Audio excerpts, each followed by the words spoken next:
وَإِذَا بُشِّرَ أَحَدُهُمْ بِالْأُنثَىٰ ظَلَّ وَجْهُهُ مُسْوَدًّا وَهُوَ كَظِيمٌ۔ جب بیٹی کی پرورش کی خبر، جب بیٹی کی پیدائش کی خبر سنائی جاتی ہے، باپ کا چہرے کا رنگ اڑ جاتا ہے، باپ کا چہرہ کالا پڑ جاتا ہے۔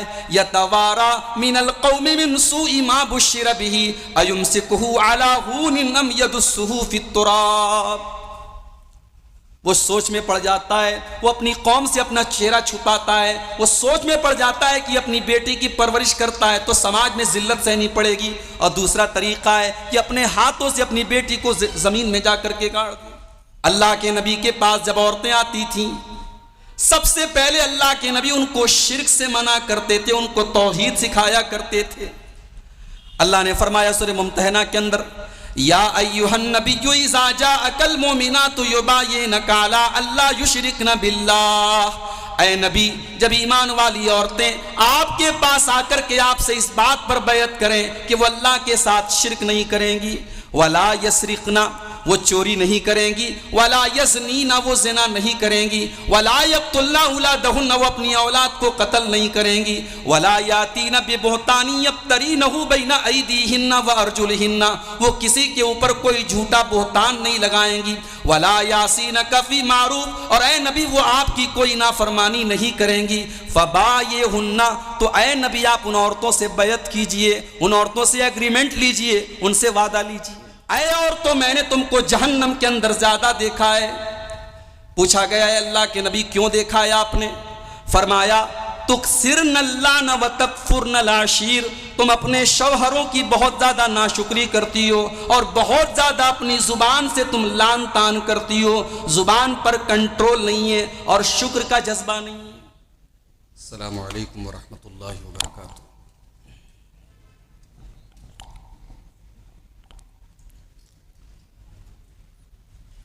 الحمدللہ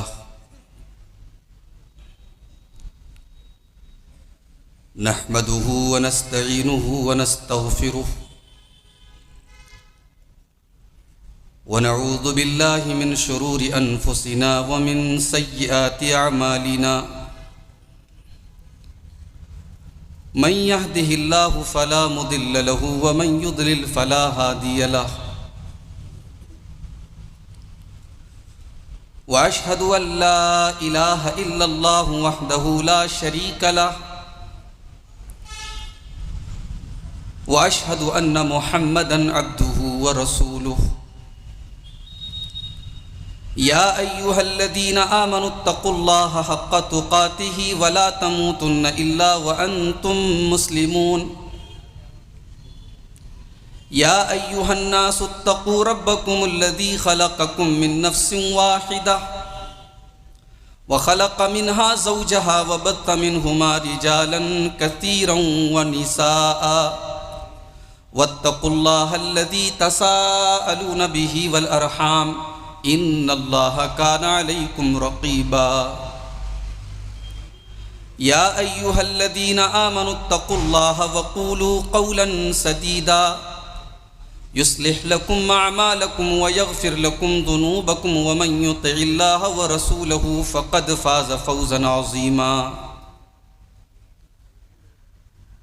أما بعد فإن خير الحديث كتاب الله وخير الهدي هدي محمد صلى الله عليه وسلم وشر الأمور محدثاتها وكل محدثة بدعة وَكُلَّ بِدْعَةٍ ضَلَالَةٍ وَكُلَّ ضَلَالَةٍ فِي النَّارِ۔ اعوذ باللہ من الشیطان الرجیم، بسم اللہ الرحمن الرحیم۔ وَاذْكُرْنَ مَا يُتْلَى فِي بُيُوتِكُنَّ مِنْ آيَاتِ اللَّهِ وَالْحِكْمَةِ إِنَّ اللَّهَ كَانَ لَطِيفًا خَبِيرًا۔ صدر محترم، علماء کرام، محترم بزرگوں، نوجوان ساتھیوں، پردہ نشین ماں اور بہنوں،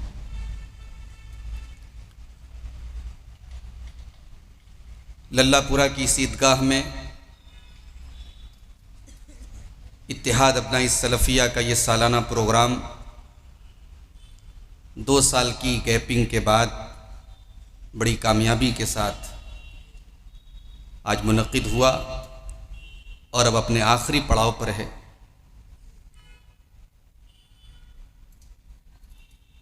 آپ نے بڑی اچھی تقریریں مختلف موضوعات پر ہمارے عزیز دوست شیخ رضا اللہ سلفی صاحب سے، ہمارے بڑے محترم بزرگ اور ہم سب کے بزرگ شیخ ظفر الحسن مدنی صاحب سے آپ نے سلفی منہج کے موضوع پر خطاب سنا، اور ہمارے عزیز دوست شیخ ظفر نعمان مکی حفظہ اللہ نے ابھی موت کے موضوع پر بھی بڑا رقت آمیز خطاب کیا۔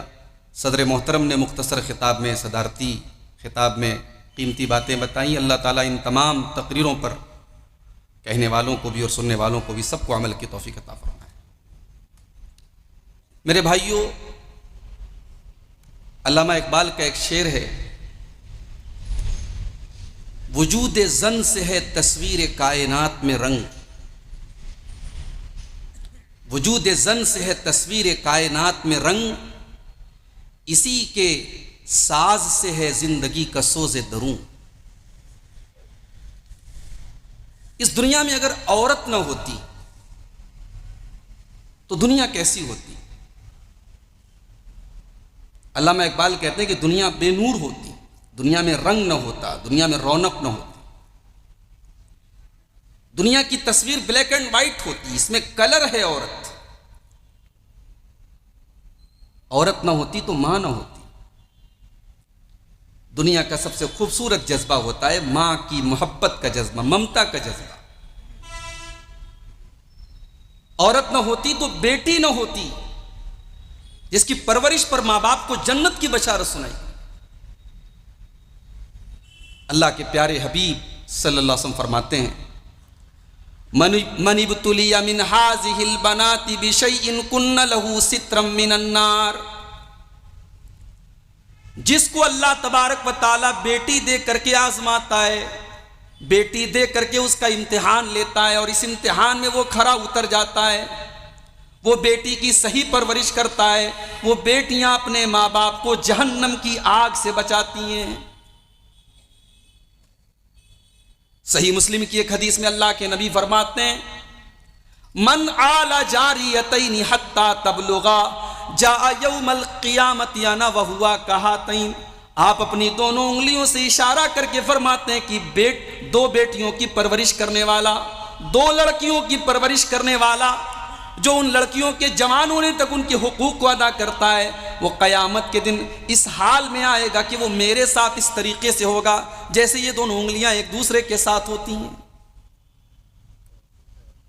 بیٹی بن کر کے عورت ماں باپ کے لیے جنت کا پروانہ لے کر کے آتی۔ عورت نہ ہوتی تو بیوی نہ ہوتی،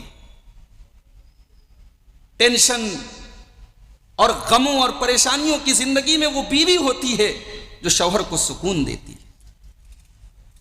اللہ نے قرآن میں اپنی بڑی بڑی نشانیوں میں سے ایک نشانی اس کو قرار دیا کہ ہم نے عورت کو بنایا تمہارے۔ وَمِنْ آيَاتِهِ أَنْ خَلَقَ لَكُم مِّنْ أَنفُسِكُمْ أَزْوَاجًا لِتَسْكُنُوا إِلَيْهَا وَجَعَلَ بَيْنَكُم مَّوَدَّةً وَرَحْمَةً۔ اللہ کی بہت بڑی نشانی یہ بھی ہے، اس نے تمہارے لیے تمہاری بیویوں کو بنایا تاکہ تم ان سے سکون حاصل کرو، اور اس نے میاں بیوی کے درمیان محبت رکھ دی، رحمت رکھ دی۔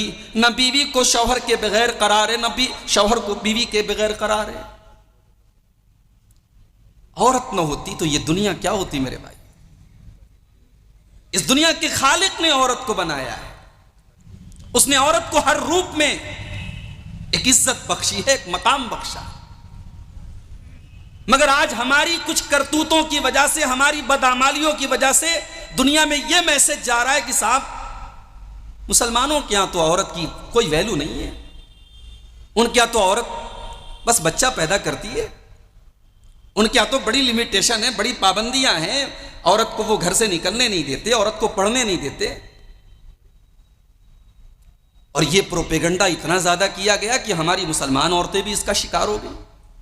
ان کو بھی لگنے لگا یہ نقاب، یہ برقع، یہ گھر سے نہ نکلنا، یہ سب مولوی لوگ تو خالی ہماری پابندیاں بیان کرتے۔ پابندی کس کو اچھی لگتی ہے بھائی؟ عورت کے دماغ میں یہ بٹھا دیا گیا کہ اسلام نے تجھ سے چھینا ہے، اسلام نے تجھ کو کچھ دیا نہیں ہے۔ میرے بھائیوں، اسلام نے عورت کو جینے کا حق دیا ہے۔ عرب کی دھرتی پر ایسے قبائل بھی تھے جو اپنی بیٹیوں کو اپنے ہاتھوں سے قتل کر دیتے تھے۔ کتنے قبیلے عرب میں ایسے تھے کہ جہاں لڑکیوں کی پرورش ہونے کے بعد لوگ افسوس میں پڑ جاتے تھے، غم میں پڑ جاتے تھے۔ قرآن کریم میں اللہ نے نقشہ کھینچا سورہ نحل کے اندر، وَإِذَا بُشِّرَ أَحَدُهُمْ بِالْأُنثَىٰ ظَلَّ وَجْهُهُ مُسْوَدًّا وَهُوَ كَظِيمٌ۔ جب بیٹی کی پرورش کی خبر، جب بیٹی کی پیدائش کی خبر سنائی جاتی ہے، باپ کا چہرے کا رنگ اڑ جاتا ہے، باپ کا چہرہ کالا پڑ جاتا ہے۔ يَتَوَارَىٰ مِنَ الْقَوْمِ مِنْ سُوءِ مَا بُشِّرَ بِهِ أَيُمْسِكُهُ عَلَىٰ هُونٍ أَمْ يَدُسُّهُ فِي التُّرَابِ۔ وہ سوچ میں پڑ جاتا ہے، وہ اپنی قوم سے اپنا چہرہ چھپاتا ہے، وہ سوچ میں پڑ جاتا ہے کہ اپنی بیٹی کی پرورش کرتا ہے تو سماج میں ذلت سہنی پڑے گی، اور دوسرا طریقہ ہے کہ اپنے ہاتھوں سے اپنی بیٹی کو زمین میں جا کر کے گاڑ دیتے تھے، زمین میں دفن کر دیتے تھے۔ اس ماحول میں اسلام نے عورت کو جیون دان دیا، اسلام نے عورت کو جینے کا حق دیا۔ اللہ کے نبی فرماتے ہیں کہ عورت دنیا کی سب سے قیمتی دولت ہے، خیر و متاع دنیا المرأۃ الصالحہ۔ عورت اگر نیک بن جائے، صالح بن جائے تو دنیا میں اس سے بڑی کوئی دولت نہیں۔ لیکن جو عورت دنیا کی سب سے قیمتی دولت ہے، شیطان نے اپنے جال میں اس کو ایسا پھنسایا اور اس کو اپنے شکار کا ایسا ذریعہ بنایا، اپنے جال کے میں ایسا پھنسایا اس کو کہ اس کو سب سے بڑا فتنہ بنا دیا۔ اللہ کے پیارے نبی یہ بھی فرماتے ہیں، ما ترکت فتنة اضر علی الرجال من امتی من النساء، میں نے اپنی امت کے مردوں کے لیے عورت سے خطرناک کوئی فتنہ نہیں چھوڑا۔ ایک طرف اللہ کے نبی کہہ رہے دنیا کی سب سے قیمتی دولت نے ایک عورت ہے، اور دوسری طرف فرما رہے ہیں کہ اس امت کے لیے سب سے خطرناک فتنہ عورت ہے۔ اس کو فتنہ کس نے بنایا؟ اس کی نادانی نے بنایا، اس کی لا علمی نے بنایا، اور کچھ شیطان نے اس کو اپنے جال میں پھنسایا۔ آج آپ دیکھیں اتنا بڑا پروگرام ہو رہا ہے، خواتین کا انتظام ہے، ہماری بہت ساری بہنیں ماشاءاللہ آئی ہیں، لیکن آپ سوچیں کہ آج عورتوں کے اندر دین نہ تو سیکھنے کا جذبہ ہے، نہ ان کے گھر کے مردوں کو انہیں سکھانے کا جذبہ ہے۔ عورتوں کے نام پہ کتنے پروگرام ہوتے ہیں، مشکل سے 10-12 عورتیں آتی ہیں۔ ابھی مدن پورہ میں مسجد باغڑ بلی میں ایک پروگرام تھا امہات المومنین کے موضوع پر۔ مجھے کسی خاتون نے بتایا، میرے جاننے والی، کہ وہاں 12 خواتین آئی تھی۔ آج ہماری عورتوں کے اندر دین سیکھنے کی للک نہیں ہے میرے بھائی۔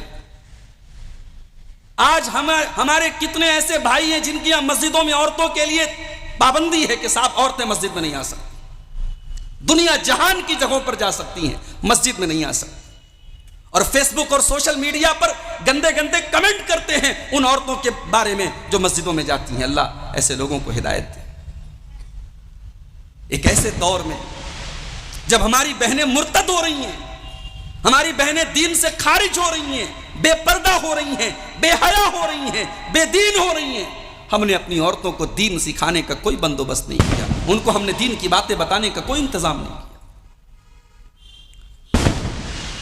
بخاری اور مسلم کے الفاظ ہیں، اللہ کے نبی کے پاس ایک عورت آتی ہے، ذهب الرجال بحدیثک یا رسول اللہ، اے اللہ کے نبی آپ کی ساری باتیں تو مرد حضرات سنتے ہیں، آپ عورتوں کے لیے تو کوئی تقریر نہیں کرتے، کوئی خطبہ نہیں دیتے، عورتوں تک تو آپ کی باتیں نہیں پہنچ پاتی ہیں، فاجعل لنا من نفسک یوما، اے اللہ کے نبی آپ ہفتے میں کوئی ایک دن لیڈیز کے لیے اسپیشل مقرر کر دیں۔ اللہ کے پیارے نبی نے فرمایا ٹھیک ہے، فاجتمعنا فی مکان کذا و کذا فی یوم کذا و کذا، اللہ کے نبی نے فرمایا فلاں گھر میں فلاں تاریخ کو فلاں دن کو اکٹھا ہو جاؤ، اور اللہ کے پیارے نبی اس کے بعد عورتوں میں دین کی باتیں کرنے لگے۔ یہ نبی کے دور کی عورتوں کا حال تھا۔ مدینہ کے انصار کی عورتیں اللہ کے پیارے نبی کے پاس آتی تھیں اور دین کے ایسے مسائل جو پرائیویٹ مسائل ہوتے تھے، طہارت کے ایسے مسائل جس کو پوچھنے میں عورتیں جھجکتی ہیں، وہ بے جھجک آ کر کے اللہ کے نبی سے پوچھا کرتی تھی۔ بلکہ اماں عائشہ نے ایک موقع پر بڑی حیرت کا اظہار کرتے ہوئے فرمایا، نعم النساء نساء الانصار لا یمنعہن الحیاء ان یتفقہن فی الدین، کہ انصار کی عورتیں اس معاملے میں بہت آگے ہیں، وہ دین کو سیکھنے کے بارے میں شرماتی نہیں۔ آج ہمارے یہاں دین سکھانے کے نام پر کچھ نہیں ہے میرے بھائی، اور اس کا نتیجہ یہ ہے کہ شرک کے اڈے عورتوں سے آباد ہیں، مزارات پر حاضری میں عورتیں آگے ہیں، گنڈے تعویذ میں عورتیں آگے ہیں، بدعقیدگی کے کاموں میں عورتیں آگے ہیں، بدعات و خرافات کے معاملے میں عورتیں آگے ہیں۔ کیوں میرے بھائی؟ کیونکہ ہم نے عورتوں کو دین سکھایا ہی نہیں۔ اللہ کے نبی کے پاس جب عورتیں آتی تھیں، سب سے پہلے اللہ کے نبی ان کو شرک سے منع کرتے تھے، ان کو توحید سکھایا کرتے تھے۔ اللہ نے فرمایا سورہ ممتحنہ کے اندر، یا ایھا النبی اذا جاءک المؤمنات یباینک علی الا یشرکن باللہ، اے نبی جب ایمان والی عورتیں آپ کے پاس آ کر کے آپ سے اس بات پر بیعت کریں کہ وہ اللہ کے ساتھ شرک نہیں کریں گی، ولا یسرقن، وہ چوری نہیں کریں گی، ولا یزنین، وہ زنا نہیں کریں گی، ولا یقتلن اولادہن، وہ اپنی اولاد کو قتل نہیں کریں گی، ولا یاتین ببہتان یفترینہ بین ایدیہن وارجلہن، وہ کسی کے اوپر کوئی جھوٹا بہتان نہیں لگائیں گی، ولا یعصینک فی معروف، اور اے نبی وہ آپ کی کوئی نافرمانی نہیں کریں گی، فبایعہن، تو اے نبی آپ ان عورتوں سے بیعت کیجئے، ان عورتوں سے ایگریمنٹ لیجئے، ان سے وعدہ لیجئے۔ عورتیں آ رہی ہیں، اللہ کے نبی ان کو توحید سکھا رہے، ان کو شرک سے منع کر رہے۔ عبداللہ بن مسعود رضی اللہ تعالیٰ عنہ بڑے مشہور صحابی ہیں، ان کے گھر میں ایک عورت آتی ہے جھاڑ پھونک کرنے والی، ان کی بیوی کو کوئی بدن کے اندر کوئی زخم ہوا تھا، وہ جھاڑ پھونک کرنے کے لیے آتی ہے۔ عبداللہ بن مسعود کی عادت تھی، گھر میں داخل ہوتے تھے، کھانستے تھے تاکہ گھر والوں کو پتہ لگ جائے کہ گھر میں کون آ رہا ہے۔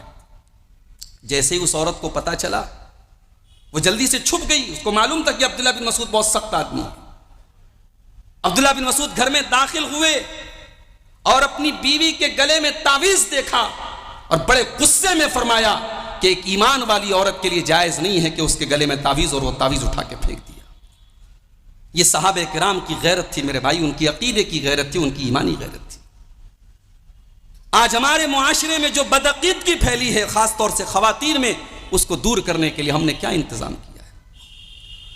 قرآن کریم کی جو آیت میں نے آپ کے سامنے خطبہ مسنونہ کے بعد پڑھی، اس میں یہی میسج ہم کو دیا گیا ہے، وَاذْكُرْنَ مَا يُتْلَى فِي بُيُوتِكُنَّ مِنْ آيَاتِ اللَّهِ وَالْحِكْمَةِ، اے نبی کی عورتوں، تمہارے گھروں میں جو قرآن پڑھا جاتا ہے اور جو حدیث پڑھی جاتی ہے تم اس کو یاد کیا کرو۔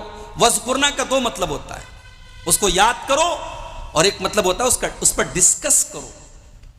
بھئی آج کس گھر میں ساس بہو میں نماز کے طریقے پر ڈسکس ہو رہی ہے؟ کس گھر میں ساس بہو میں قبر کے عذاب کی چنتا ہو رہی ہے اور آخرت کی فکر ہو رہی ہے؟ آج گھروں میں ساس بہو میں، نند اور بھابھی میں اگر ڈسکشن ہوتا ہے، گفتگو ہوتی ہے، دنیا کے بارے میں ہوتی ہے، فیشن کے بارے میں ہوتی ہے، شادی بیاہ کے بارے میں ہوتی ہے، رسم و رواج کے بارے میں ہوتی ہے۔ قرآن کہہ رہا ہے کہ مسلمان کے گھر میں قرآن و حدیث کا ڈسکشن بھی ہونا چاہیے۔ وَاذْكُرْنَ مَا يُتْلَى فِي بُيُوتِكُنَّ مِنْ آيَاتِ اللَّهِ وَالْحِكْمَةِ، اے نبی کی عورتوں، تمہارے گھروں میں قرآن اور حدیث کی تعلیم ہونی چاہیے۔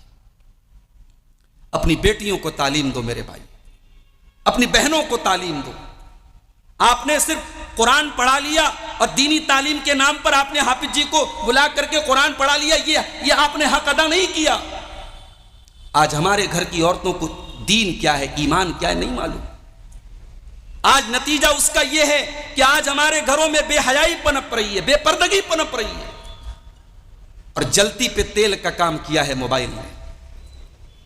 آج معاشرے کے بگاڑ میں ایک بہت بڑا سبب بن چکا ہے یہ موبائل۔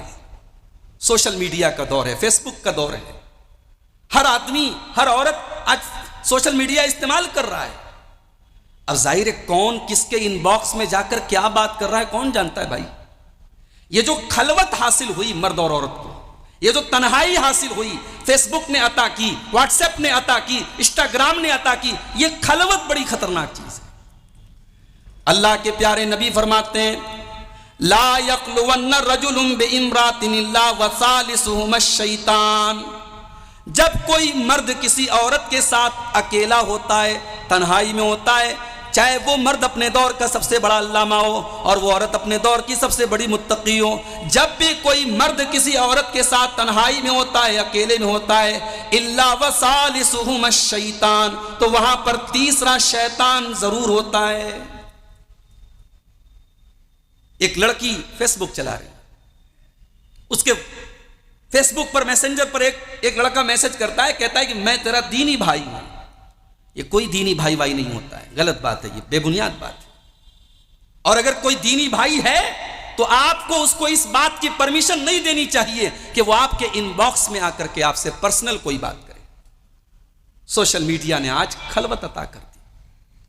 میرے بھائیوں، قرآن کریم نے 1400 سال پہلے ایک عورت کو موبائل پر بات کرنے کا سلیقہ سکھایا ہے۔ قرآن نے، اللہ نے فرمایا سورہ احزاب کے اندر فلا تخزان بالقول فیطمع الذی فی قلبہ مرض وقلن قولا معروفا، اے نبی کی عورتوں، جب تمہیں کسی غیر مرد سے بات کرنے کی ضرورت پڑے تو تمہاری آواز میں لچک نہیں ہونی چاہیے، تمہاری آواز میں مٹھاس نہیں ہونی چاہیے، تمہاری آواز میں لوچ نہیں ہونا چاہیے، ورنہ سامنے والے کے دل میں اگر کوئی شہوت کی بیماری ہے تو وہ تمہارے بارے میں غلط امیدیں پال سکتا ہے۔ شریعت نے زناکاری اور بدکاری کے راستے پہ جگہ جگہ بیریکیڈنگ لگائی ہے، جگہ جگہ پابندی لگائی ہے، عورت کو شروع سے روکا ہے، تجھے بات کیسے کرنی ہے، کسی غیر مرد کے ساتھ اگر بات کرنے کی نوبت آ جائے تجھے بات کیسے کرنی ہے۔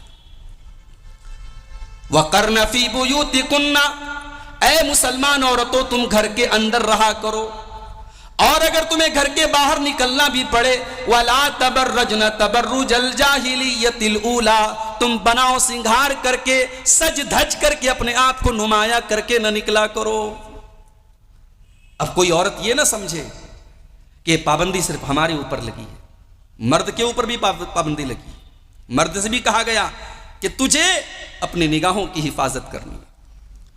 قُلْ لِلْمُؤْمِنِينَ يَغُضُّوا مِنْ أَبْصَارِهِمْ وَيَحْفَظُوا فُرُوجَهُمْ، اے نبی آپ مومن مردوں سے کہہ دیجئے وہ اپنی نگاہوں کو نیچی رکھیں اور اپنی شرمگاہوں کی حفاظت کریں۔ مومن عورتوں سے کہا گیا وَلَا يُبْدِينَ زِينَتَهُنَّ، وہ اپنی زینت کو ظاہر نہ کریں، اپنے بدن کو ظاہر نہ کریں۔ اور آپ حیرت کریں گے قرآن کریم نے عورت کو دوپٹہ رکھنے کا سلیقہ سکھایا ہے۔ قرآن اللہ کی آخری کتاب ہے، ایک عورت کو دوپٹہ کیسے پہننا ہے قرآن یہ بھی بتا رہا ہے۔ وَلْيَضْرِبْنَ بِخُمُرِهِنَّ عَلَى جُيُوبِهِنَّ، اے مسلمان عورتوں جب تم اپنے گھر میں اپنے محرم کے سامنے، اپنے باپ کے سامنے، اپنے بیٹے کے سامنے، اپنے بھائی کے سامنے، اپنے سسر کے سامنے سے بھی گزرو تو تمہارا دوپٹہ، تمہاری اوڑھنی تمہارے گریبان پر ہونا چاہیے۔ تو آج یہ جو تعلیمات ہیں اسلام کی، جب یہ عورت جانے گی تب تو بچے گی، بدکاری سے تب تو بچے گی، بے حیائی سے تب تو بچے گی۔ ہم نے عورت کو دین کی تعلیم سے محروم رکھا، اور میں مانتا ہوں کہ ساری بچیاں آج دینی مدرسے میں نہیں پڑھتی اور پڑھ نہیں سکتی ہیں، سب عالمہ فاضلہ نہیں بن سکتی ہیں، لیکن اگر آپ کی بچیاں عصری تعلیم حاصل کر رہی ہیں، کالج جا رہی ہیں، یونیورسٹی جا رہی ہیں، ماحول کیسا ہے آپ محسوس کر رہے ہیں۔ آپ کی عورتوں کو دین سے دور کرنے کے لیے ہزاروں چیزیں ہیں۔ میرے بھائی آپ اپنی لڑکیوں اور اپنی عورتوں کو دین سے قریب کرنے کے لیے کیا کر رہے ہیں؟ مسجد میں پروگرام ہے، آپ کے محلے کی مسجد ہے، آپ کو پتا ہے کہ عورتوں کے متعلق بھی بات ہوگی، کہ آپ کا فرض نہیں بنتا کہ آپ اپنے گھر کی عورتوں کو وہاں لے کے جائیں؟ اور میں کبھی کبھی اپنے دوستوں سے یہ بات کہتا ہوں کہ ہمارے یہاں جو جلسے بھی ہو رہے ہیں، ان جلسوں میں بھی روایتی قسم کے جو لوگ ہیں، جو جلسوں میں جانے کے شوقین ہیں، وہی آتے ہیں۔ جو لوگ جلسوں میں نہیں جاتے، جن کا مزاج نہیں ہے، ان کو ہم کیسے قریب لائیں؟ یہ بہت بڑا سوال ہے۔ ہماری بہت ساری بوڑھی عورتیں وہ پروگراموں میں آتی ہیں، وہ جمعہ کے خطبے میں آتی ہیں، ساس جا رہی ہے بہو نہیں جا رہی ہے۔ کیوں صاحب؟ بہو کو کھانا بنانا ہوتا ہے، کیا جمعہ کے دن کھانا آدھا گھنٹہ پہلے نہیں بن سکتا ہے؟ جو عورت ہفتے میں دین کی کوئی بات نہ سنے، اگر جمعہ کا آدھا گھنٹے کا خطبہ سن لے تو شاید وہ آدھا گھنٹے کا خطبہ اس کے دل کی دنیا بدلنے کے لیے کافی ہو جائے میرے بھائی۔ تو اپنی عورتوں کو ہم دین کی تعلیم دیں، اور جب یہ دین کی ہم تعلیم دیں گے، اللہ کی قسم گھروں کا ماحول صحیح ہو جائے گا۔ یہ گھروں میں جو ساس بہو کے جھگڑے ہیں، یہ جو گھروں میں میاں بیوی کی تکرار ہے، یہ ختم ہو جائے گی۔ میں نے کہیں پڑھا تھا کہ عورت جو ہے کہتی ہے کہ میں کیا کیا سنبھالوں، بچوں کو سنبھالوں کہ گھر سنبھالوں کہ شوہر کو سنبھالوں کہ ساس کو سنبھالوں، تو کہا گیا کہ بس اپنی زبان کو سنبھال لے۔ بڑی صحیح بات ہے، بڑے تجربے کی بات ہے۔ اللہ کے پیارے نبی عورتوں کے درمیان خطاب کر رہے ہیں، اور خطاب کے دوران اللہ کے پیارے نبی صلی اللہ علیہ وسلم فرماتے ہیں انی اریتکن اکثر اہل النار، اے عورتوں میں نے تم کو جہنم کے اندر زیادہ دیکھا ہے۔ پوچھا گیا ہے اللہ کے نبی کیوں دیکھا ہے آپ نے؟ فرمایا تکثرن اللعن وتکفرن العشیر، تم اپنے شوہروں کی بہت زیادہ ناشکری کرتی ہو، اور بہت زیادہ اپنی زبان سے تم لعن طعن کرتی ہو، زبان پر کنٹرول نہیں ہے، اور شکر کا جذبہ نہیں ہے، شکر کا جذبہ نہیں ہے۔ شوہر اگر دو چار شوق پورے نہ کرے، دو چار آرزویں پوری نہ کرے، تو بیوی کو یہ کہنے میں دیر نہیں لگتی کہ آپ نے کیا کیا ہے میرے ساتھ۔ دنیا داری اور دنیا پرستی اتنی حاوی ہو چکی ہے کہ آج آخرت کی کوئی طلب نہیں ہے، نہ مردوں کے اندر نہ عورتوں کے اندر۔ میرے پیارے ساتھیوں، میری پیاری ماں بہنوں، اگر کبھی موقع ملے تو اللہ کے نبی کی بیویوں کی زندگی بھی پڑھ لینا۔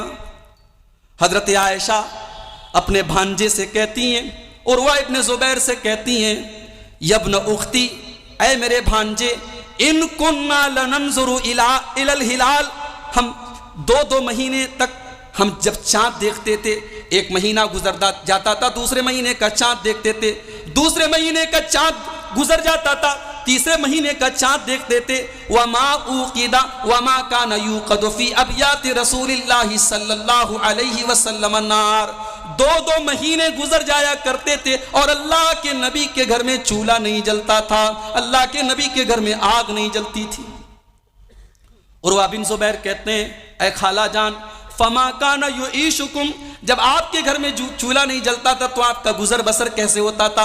اما عائشہ فرماتی ہیں الاسودان، ہم کھجور کھا کر کے اور پانی پی کر کے گزارا کیا کرتے تھے۔ میرے بھائیوں، نبی کی بیویوں نے اس سادگی کے ساتھ، اس غربت کے ساتھ اور اس پریشانی کے ساتھ زندگی گزاری، لیکن جب حالات بدلے، جب دور بدلا، جب غزوہ حنین کا موقع آیا اور مسلمانوں کے پاس دولت کی فراوانی آئی، تو اللہ کے نبی کی بیویوں کو بھی محسوس ہوا کہ ہمارا بھی لائف سٹائل کچھ چینج ہونا چاہیے، ہمارے گھر میں بھی کچھ عیش و آرام آنا چاہیے۔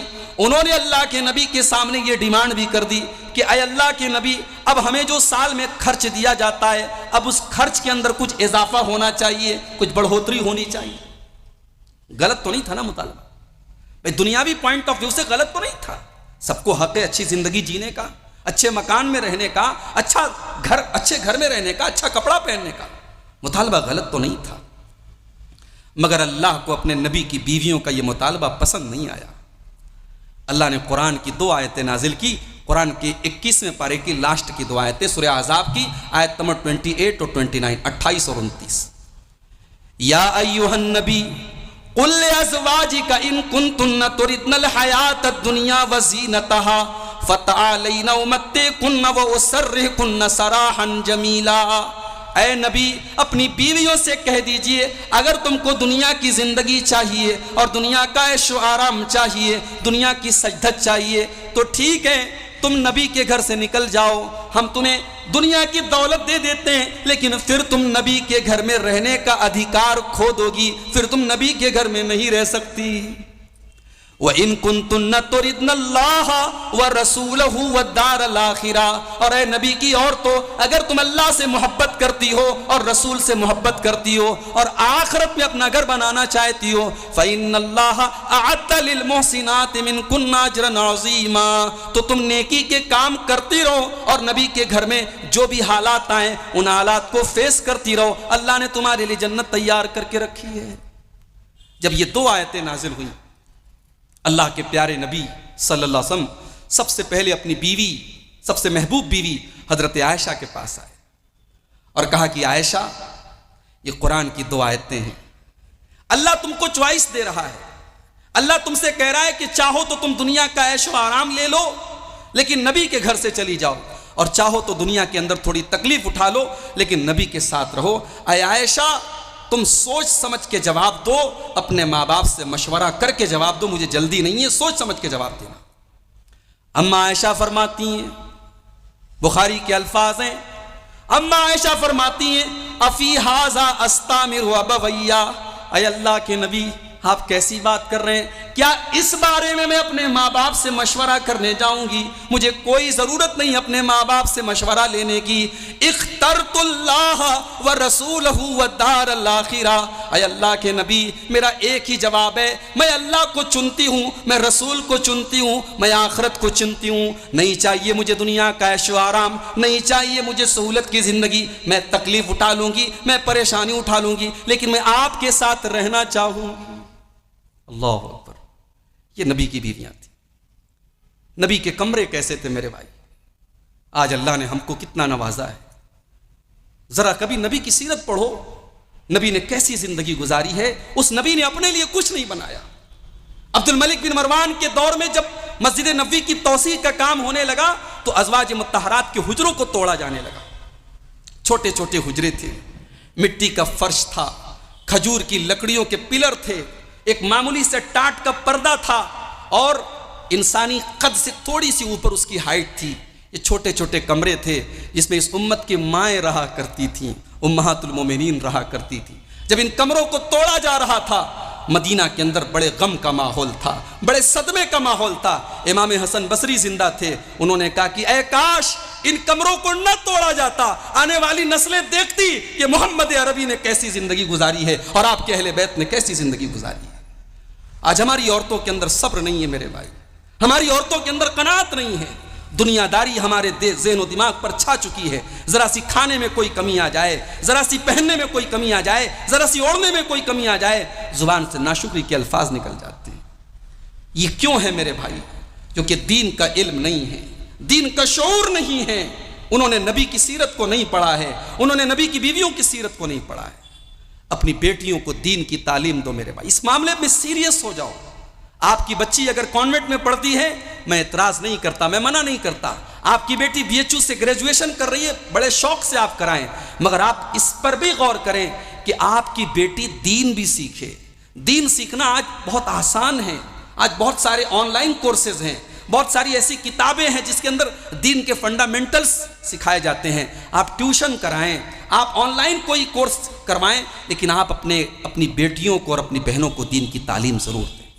آخر میں یہ کہنا چاہوں گا کہ دین کی تعلیم اپنی بیٹیوں اور اپنی بچیوں کو دینے سے آپ سماج کو ایک نیک ماں دیں گے، ایک نیک بیوی دیں گے، ایک اچھا پریوار دیں گے، ایک اچھا سماج دیں گے۔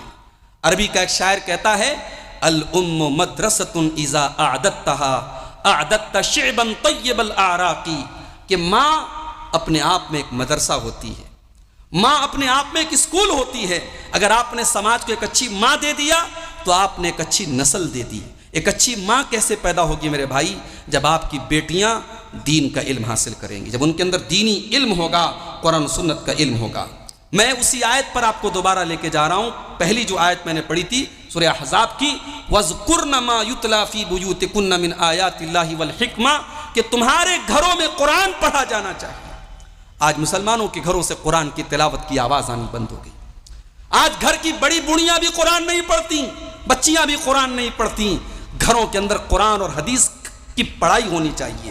یہ ماحول ہم پیدا کریں، انشاءاللہ سماج کی اصلاح میں یہ چیز بہت اہم ثابت ہوگی۔ اللہ سے دعا ہے رب العالمین ہم سب کو قرآن سنت پر عمل کرنے کی توفیق عطا فرمائے، اپنے گھر اور پریوار کا ماحول صحیح کرنے کی اور اس کو دین کی روشنی میں اس کو ڈھالنے کی توفیق عطا فرمائے، جب تک دنیا میں زندہ رکھے، اسلام پر زندہ رکھے، اور خاتمہ ہم سب کا ایمان پر ہو۔